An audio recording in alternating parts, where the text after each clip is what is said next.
between a 1900A B series and a 1910. So if you can see, this is a 1900A, which is the same mechanism as a 1900B. Okay? So this is the clearance underneath the needle. So if we first look at our block here, this block here measures 742 thousandths plus the width of one scale, which is 33. So we have a total of 777. If you notice, this goes underneath without bending the needle. Okay?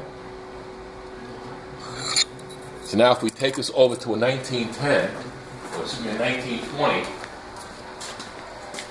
can see this is a 1920 machine. Okay, HA, this is the stock needle up position. The block goes underneath, but if you notice the scale starts to bend the needle. Okay, the 1900A series has a higher lift. Now, also, when you come up with the needle to the top dead center, this dimension here is not as high on a 1920 as it is on a 1900.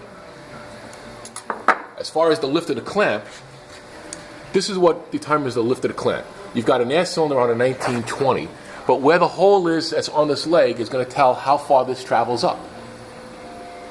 On a 1900, we don't have an air cylinder here, which we could add one.